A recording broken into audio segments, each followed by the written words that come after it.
ابھی آپ نے نعرہ لگایا نا پاکستان کا مطلب کیا ہے، تو یہ مذہب کا کارڈ نہیں، مذہب کا کارڈ استعمال کیا تو پاکستان بنا۔ اب تو نہیں مجھے پتا، مجھے زیادہ موقع نہیں ملتا، جب صرف ہم پاکستان ٹیلی ویژن ہی دیکھتے تھے نا، پی ٹی وی، تو جب 14 اگست قریب آتا تھا تو قائد اعظم کے چھوٹے چھوٹے کال ٹی وی پہ آتے تھے، اور وہی کتابوں میں بھی درج ہیں۔ بالکل پاکستان ٹیلی ویژن میں نشر کرتا تھا۔ پشاور یونیورسٹی میں پاکستان بننے سے چند سال پہلے، 2-3 سال پہلے قائد اعظم کا خطاب ہوا۔ نوجوانوں نے پوچھا، پہلا سوال، بس 2 سوال 2 جواب سن لیں۔ جتنے مصنفین آئے قائد اعظم پہ لکھنے والے، یہ سب نے لکھا ہے۔ طالب علموں نے پوچھا محمد علی جناح سے کہ سر آپ یہ بتلائیے پاکستان کب بنے گا؟ تو قائد اعظم کہنے لگے یہ تو اس دن بن گیا تھا جس دن پہلا ہندو کلمہ پڑھ کے مسلمان ہوا تھا، تو بنا ہوا ہے، اب تو صرف ہم نے حد بندی کرنی ہے۔ پاکستان تو بنا ہوا ہے، جس دن پہلے بندے نے کلمہ پڑھا تھا بن گیا تھا۔ اس نے فوراً دوسرا سوال کیا، اس نے کہا یہ بتلائیے دستور، منشور، آئین، پالیسی، فارن پالیسی، خارجہ پالیسی، داخلہ پالیسی، یہ کون سی پاکستان میں آپ نافذ کریں گے؟ تو قائد اعظم کہنے لگے یہ آپ نے عجیب بچوں والا سوال پوچھا ہے، دستور، منشور، پالیسی، خارجہ، داخلہ، اس کا کیا مطلب ہوا؟ کہنے لگے ہم نے کوئی پالیسی نہیں بنانی، پالیسی تو ہمیں مدینے والے رسول نے بنا کے دے دی ہے، ہم نے تو بس وہ نافذ کرنی ہے۔ لیکن یہاں پتہ نہیں لوگ کہاں سو گئے، ان کی زندگی نے وفا نہیں کی، وہ چلے گئے۔ یہاں آج بیوروکریٹ کو خطرہ ہے کہ دین نافذ نہ ہو جائے، تاجر کو خطرہ ہے کہ دین نافذ نہ ہو جائے، اتنی دولتوں کا حساب دینا پڑے گا۔ یہاں بہت سارے وڈیروں کو، جاگیرداروں کو خطرہ ہے کہ دین نافذ نہ ہو جائے، چلو مجھے کہہ لینے دو۔ بڑی بڑی گدی والوں کو خطرہ ہے کہ کہیں دین نہ نافذ ہو جائے، پیروں کو خطرہ ہے، مولویوں کو خطرہ ہے، یہ نافذ ہو گیا تو میری پجاروں کا بھی مجھے حساب دینا پڑے گا۔ انشراح صدر ہی نہیں، ہم مخلص ہی نہیں اس کاز کے ساتھ۔ میں بڑی کھلے دل کے ساتھ بات کرتا ہوں کہ اگر یہ سارے گدیوں والے بھی جو بہت سارے اسمبلیوں میں بیٹھے ہوتے ہیں اور اپنے اپنے لیڈروں کی تعریفیں کر رہے ہوتے ہیں، تم بزرگوں کی اولاد ہو، تم نے بزرگوں کے نام پر ووٹ لیے، عزتیں پائیں، اور آ کے سیاسی لوگوں کی تعریف کرتے ہو، اس سے آدھی تعریفیں بھی تم مدینے والے رسول کی کرتے تو تمہاری دنیا بھی بن جاتی اور آخرت بھی بن جاتی۔ تم نے پیدائش کہاں کی، کھایا کس کا، اور تم نے نبھایا کس کے ساتھ؟ اس قدر درنگی۔ تو پاکستان نظام مصطفیٰ صلی اللہ علیہ وسلم کے لیے بنا ہے، اس میں دین نافذ ہوگا جب اس کے اندر حضور کا بنایا ہوا قانون لاگو ہوگا، جب اس کے اندر وہ سزائیں جو نبی پاک نے بیان کی وہ نافذ ہوں گی۔ آپ دیکھیں نا، حضور نے فرمایا تھا کہ میں وہ نظام لے کے آؤں گا کہ ایک عورت مقام حرا بہت دور تھا مکے سے، فرمایا ایک بی بی اکیلی مقام حرا سے چلے گی اور وہ مکے آئے گی، مدینے آئے گی، اسے کسی کا ڈر نہیں ہوگا، اکیلی چلے گی۔ ہم تو اپنی جوان بچی اپنے محلے کی گلی میں رات کو اکیلی نہیں بھیج سکتے، حالانکہ بڑے کیمرے، بڑی خفیہ ایجنسیاں، بڑے ادارے، لیکن میرے رسول پاک بظاہر کوئی کیمرہ نہیں، کوئی خفیہ ادارہ نہیں، فرمایا میں وہ نظام لاؤں گا، مقام حرا سے عورت اکیلی چلے گی اور مدینے آئے گی، سوائے اللہ کے کسی کا خطرہ نہیں ہوگا۔ جناب ابو ہریرہ کہتے میں نے سن لیا تھا، میں منتظر تھا کہ وہ وقت آئے۔ پھر جناب عمر کا زمانہ، ایک بی بی آئی، وہ اونٹ پہ بیٹھی ہے اور اپنی گود میں اس نے گٹھڑی کپڑوں کی رکھی ہے۔ فرماتے ہیں جب مسجد نبی کے باہر اس نے اونٹ بٹھایا، میں نہیں کوئی اور بات کر رہا تھا، پوچھا کہاں سے آئی ہو؟ کہنے لگی مقام حرا سے۔ اکیلی آئی ہو کہ کوئی ساتھ تھا؟ کہنے لگی اکیلی تھی۔ کہا کسی نے کچھ کہا تو نہیں؟ کہنے لگی قربان جاؤں مدینے والے نبی کے نظام پر، کسی نے آنکھ اٹھا کے نہیں دیکھا، روٹی تو پوچھتے رہے، پانی تو پوچھتے رہے، سونے کو جگہ تو دیتے رہے، پر سارے میرے عزت کی، ناموس کے محافظ رہے۔ حضرت ابو ہریرہ کہتے ہیں بی بی اس بندے سے باتیں کر رہی تھی، میری آنکھیں چھم چھم آنسو بہا رہی تھی اور میرے زبان سے بار بار نکل رہا تھا اللہم صلی علی محمد وعلی آل محمد صلی اللہ علیہ۔ اور صاحبو یاد رکھو، ابھی تک برادری کا سسٹم ہے، ابھی تک اونچ نیچ ہے، ابھی تک لوگ کہتے ہیں یہ فلانی برادری تو یہ فلانی برادری۔ میرے رسول پاک صلی اللہ علیہ وسلم نے وہ نظام دیا کہ جس میں حضرت عثمان غنی کو ان کے بھائیوں نے، کزنوں نے میٹنگ پہ بلایا اور بلا کہا تجھے کل بھی بلایا تھا تو آیا ہی نہیں، اچھا تو ہمارا بھائی ہے۔ تو حضرت عثمان غنی کہنے لگے تم نے باپ دادا کے نام پہ بلایا تھا تو میں آ گیا تھا، ورنہ بھائی بھوئی والی بات کوئی نہیں۔ کیا مطلب؟ فرمانے لگے تم نہیں میرے بھائی، تم میرے نبی کا کلمہ ہی نہیں پڑھتے۔ میرا بھائی تو وہ بلال ہے جو حبش کا رہنے والا ہے، وہ میرا بھائی ہے اس لیے کہ وہ میرے رسول کا کلمہ پڑھتا ہے۔ یہ ایک برتن میں کھانا کھایا کرتے تھے ابو ذر غفاری اور بلال حبشی، یہ سردار اور یہ غلام ایک برتن میں انہوں نے روٹیاں کھائیں، ایک دوسرے کے ساتھ وقت بتائے، صبحیں اور شامیں ان کی اکٹھی گزری، میدان جہاد میں اور امن میں یہ اکٹھے رہے، مصطفیٰ کے وصال پر یہ ایک دوسرے کے گلے لگ کے روئے، عشق رسول ان کا سانجا، محبت ان کی سانجی۔ یہ والا ماحول پاکستان میں دینے کے لیے پاکستان بنایا گیا تھا۔ کچھ کام حکومتیں اپنی آشرواد سے کراتی ہیں، جس طرح 10 محرم کو سرے عام لوگوں نے صحابہ کو گالیاں دی ہیں اور ٹی وی چینلوں نے نشر کی ہیں، تو میرے بھائی مجھے لگتا ہے کہ از خود حکومت کچھ چیزوں سے توجہ ہٹانے کے لیے، کیونکہ آپ دیکھیں نا فوراً اسی موقع پر معاذ اللہ سویڈن والوں نے قرآن پاک کی بے ادبی کر دی، فرانس والے حضور سید عالم علیہ السلام کے خاکے شائع کرنے جا رہے ہیں۔ یعنی پاکستان میں ان کو یہاں لڑا دو اور وہاں جو مرضی کرو، تمہاری یہ سازش کامیاب نہیں ہوگی۔ پاکستان سے انشاءاللہ نعرہ رسالت بلند ہوگا اور نبی پاک کے سارے دشمن کامتے چلے جائیں گے، اور کسی کو حضور کی، قرآن پاک کی، کسی چیز کی بے ادبی کرنے کی اجازت نہیں دی جائے گی۔ تو ایک منظم سازش کے تحت کچھ شر پسندوں کو تیار کیا گیا، اور انہوں نے بڑی دیدہ دلیری کے ساتھ حضور کے صحابہ کو سرے عام اور ٹی وی چینلوں پر وہ نشر کیا جا رہا ہے سارا کچھ۔ تو یاد رکھ لیں، اچھی طریقے سے چیزوں کو سمجھ لیں۔ میرے رسول کریم صلی اللہ تعالی علیہ وسلم نے ہمیں سبق دیا، یہ ترمذی شریف کی حدیث ہے۔ میرے پیارے حبیب علیہ السلام نے فرمایا، میرے صحابہ کرام کے بارے میں اللہ سے ڈرنا۔ ہائے ہائے، اب لفظوں کا درد محسوس کریں۔ حضور فرمانے لگے، میرے صحابہ کے بارے میں اللہ سے ڈرنا، میرے بعد انہیں اپنے کلام کا نشانہ نہ بنانا۔ فرمایا، جس نے ان سے محبت کی میری وجہ سے محبت کی، اور سید عالم صلی اللہ علیہ وسلم فرماتے ہیں، جس نے ان سے بغض رکھا میری وجہ سے بغض رکھا۔ صحابہ جو میرے ہیں، تو کوئی پیار کرے گا تو میرے سمجھ کے کرے گا، اور جس نے بغض رکھا میری وجہ سے رکھا۔ اور فرمایا، جس نے ان کو تکلیف دی اس نے مجھے تکلیف دی۔ یہ میں حدیث پڑھ رہا ہوں۔ اور فرمایا، جس بندے نے مجھے تکلیف دی اس نے میرے رب کو تکلیف دی، اور جس نے میرے رب کو تکلیف دی میرا رب اسے بڑی جلدی پکڑ لے گا۔ ظالمو، تم کیا سمجھتے ہو رسول کریم سید عالم صلی اللہ علیہ وسلم کو ان حالات کی خبر نہیں تھی؟ حضور نے خود بیان کیا۔ ہم نے کیا کرنا ہے یہ بھی حضور نے ہمیں بتلایا۔ ترمذی شریف، یہ میرے سامنے کتاب رکھی ہوئی ہے، حضرت سیدنا ابو ہریرہ رضی اللہ تعالیٰ عنہ حدیث کے راوی، نبی پاک صلی اللہ تعالیٰ علیہ وسلم نے بتا دیا ہمیں کہ جب لوگ میرے صحابہ کو گالیاں دیں گے تو وہ شر پھیلائیں گے۔ حضور نے ہمیں بتلا دیا، سمجھا دیا۔ فرمایا، جب تم ان لوگوں کو دیکھو جو میرے صحابہ کو گالیاں دیتے ہیں، فَقُولُوا لَعْنَةُ اللَّهِ عَلَى شَرِّكُمْ، فرمایا کہہ دیا کرو کہ تمہارے شر پر اللہ کی لعنت ہو۔ نبی پاک صلی اللہ علیہ وسلم نے فرمایا، جب اسے دیکھو جو میرے صحابی کو برا کہتا ہے، گالی دیتا ہے، تو کہو تمہارے شر پر اللہ کی لعنت ہو، تمہارے شر پر اللہ کی۔ تم امت میں شر پھیلا رہے ہو، تم ملک میں شر پھیلا رہے ہو، تم لوگوں کو لڑا رہے ہو، تمہارے شر پر اللہ کی لعنت ہو۔ حضور نے فرمایا یہ کہاں کرو؟ جب دیکھو کہ لوگ میرے صحابہ کو برا کہہ رہے ہیں تو پھر تم یہ کہو کہ تمہارے شر پر اللہ کی لعنت ہو، تمہارے شر پر، تم شر پھیلاتے ہو۔ بڑی ڈیبیٹ ہوتی ہے، بڑے لوگ بیٹھتے ہیں اور بڑی جناب گہری باتیں ہوتی ہیں اور بڑا فلسفہ بیان کیا جاتا ہے، اور کہتے ہیں ہم ذرا غور کریں، مل کے بیٹھیں اور دیکھیں کہ اس ملک کے بگڑنے کا سبب کیا ہے۔ کیا قانون کی پابندی نہیں ہو رہی؟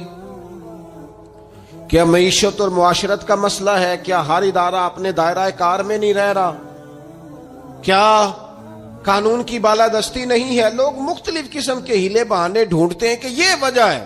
قرآن مجید کی ان آیات اور احادیث کو سامنے رکھ کے میں کہتا ہوں میرے ملک کا سب سے بڑا مسئلہ بددیانتی ہے۔ یہاں سے خیانت ختم کر دی جائے، بددیانتی چھوڑ دی جائے، سارے مسئلے ٹھیک ہو جائیں گے۔ خیانت نہ کی جائے، کوئی نہ خیانت کرے، نہ رب سے کرے، نہ رسول سے کرے، نہ دین سے کرے، نہ اپنے منصب سے کرے، نہ اپنی سیٹ سے کرے، نہ اپنے عہدے سے کرے، نہ اپنے لوگوں سے کرے، نہ اپنے کارکنان سے کرے، نہ اپنے ووٹر سے کرے، نہ اپنے سپورٹر سے کرے، نہ کرے بددیانتی۔ پیر اپنے مریدوں سے کبھی نہ کرے، مرید اپنے شیخ سے کبھی نہ کرے، استاد اپنے شاگردوں سے بددیانتی کبھی نہ کرے، شاگرد پڑھنے میں اور سبق کو سمجھنے میں کبھی بددیانتی نہ کریں۔ یہ بددیانتی نکال دی جائے، دیانتدار انسان ہو جائے، دیانتدار۔ حضرت سیدنا عمر فاروق رضی اللہ تعالیٰ عنہ ارشاد فرمایا کرتے تھے یہ کنز المال میں موجود ہے. حضرت عمر نے کہا ہے میں نہیں کہہ رہا. حضرت عمر نے کہا ہے میں نہیں کہہ رہا. سیدنا فاروق اعظم کا قول ہے کنز المال میں موجود ہے. میں حوالہ دکھا سکتا ہوں پر میں نہیں کہہ رہا. پھر کہہ رہا ہوں انہی کی محفل سوارتا ہوں چراغ میرا ہے رات ان کی. انہی کے مطلب کی کہہ رہا ہوں. بس یہ زبان میری ہے باقی بات ان کی. انہی کی محفل سوارتا ہوں چراغ میرا ہے رات ان کی. انہی کے مطلب کی کہہ رہا ہوں زبان میری ہے بات. حضرت عمر فاروق رضی اللہ تعالیٰ عنہ فرماتے ہیں کسی شخص کی نماز اور کسی شخص کا روزہ تمہیں دھوکے میں نہ ڈال دے. ہاں فرماتے ہیں کسی کا نماز روزہ تمہیں دھوکے میں نہ ڈال دے. فرمایا چاہے وہ روزہ رکھے چاہے وہ نماز پڑھے جب تک وہ امانت دار نہیں اس کا کوئی دین نہیں. فرمانے لگے پڑھ نماز جتنی مرضی رکھ روزے جتنے مرضی لیکن اگر تو دیانت دار نہیں تو پھر تیرا کوئی بھی دین.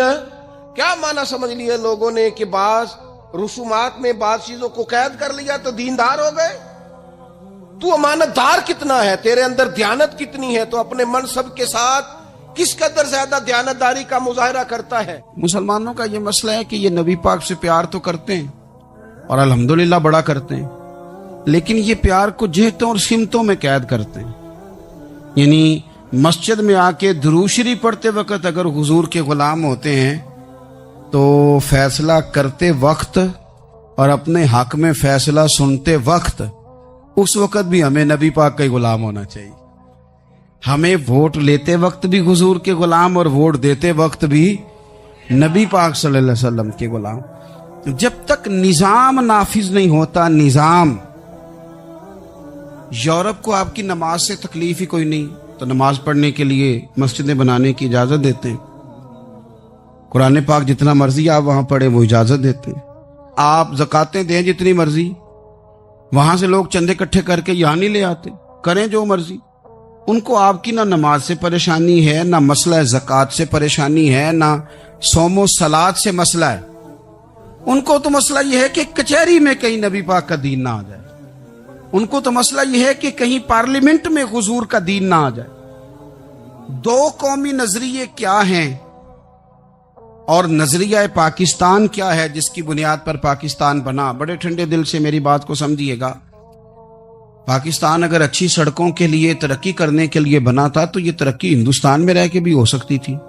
انڈیا والے کہتے ہیں کہ ہم نے ترقی نہیں کرنی کچی سڑکوں پہ چلنا ہے ہم نے ٹیکنالوجی نہیں بنی. یہ کام وہاں بھی ہو سکتا تھا. اگر آپ یہ کہیں کہ پاکستان جمہوریت کی مضبوطی کے لیے بنایا تھا کہ ڈکٹیٹر کوئی نہیں آئے گا صرف جمہوری قوتیں کام کریں گی تو جمہوریت میں تو انڈیا بظاہر آگے نکل گیا ہے. ان کی جمہوریت تو زیادہ اچھی نظر آتی ہے. کبھی ڈکٹیٹر نہیں آیا. آپ نے پاکستان کیوں بنایا؟ اگر آپ نے یہی کام کرنے تھے فحاشی اور یانی اور جو مرضی جس کے من میں آئے کرے اور کوئی فرق نہ ہو یہاں کے اور وہاں کے کلچر میں رشوت خوری بھتہ خوری اور ناجائز فروشی سارے کام اگر ہونے تھے تو یہ کام وہاں بھی ہوتے ہیں. پاکستان کیوں بنا؟ کیوں اتنی ساری 40,000 لوگوں نے اپنی جانوں کی قربانیاں دی؟ دنیا کی سب سے بڑی ہجرت ہوئی ہے سب سے بڑی جب پاکستان بنا. یہ سب سے بڑی ہجرت تھی. اتنی بڑی ہجرت ہی کبھی نہیں ہوئی. کیوں اتنا کچھ ہوا؟ تو اس لیے ہوا کہ ہمیں بتایا گیا تھا کہ وہاں نہ سوشلزم نہ وہاں خالی جمہوریت کا راگ الاپا جائے گا بلکہ ایک بلند نعرہ لگایا گیا تھا. نعرہ کیا تھا؟ پاکستان کا مطلب کیا؟ پاکستان کا مطلب کیا؟ لا الہ الا اللہ محمد رسول اللہ صلی اللہ علیہ. یہ عنوان بنایا گیا. غریب آدمی کو بتایا گیا کہ جب پاکستان بنے گا تو وہاں حضور کا نظام نافذ ہوگا. جاگیردار کی اور غریب کی تفریق ختم ہوگی. جس طرح امیر کے بچے کو کالج میں داخلہ ملے گا غریب کے بچے کو بھی ملے گا. وہاں بتایا گیا کہ لوگ وہاں ہر لحاظ سے اپنے آپ کو برابر سمجھیں گے. وہاں وہی بات ہوگی جو جناب صدیق اکبر کرتے تھے. وہاں وہی جملے دہرائے جائیں گے جو حضرت عمر فرماتے تھے. وہاں اسی طرح غریب پر سخاوت کی جائے گی اسے دیا جائے گا جس طرح حضرت عثمان غنی کرتے تھے. وہاں اسی طرح فقر کا دور دورہ ہوگا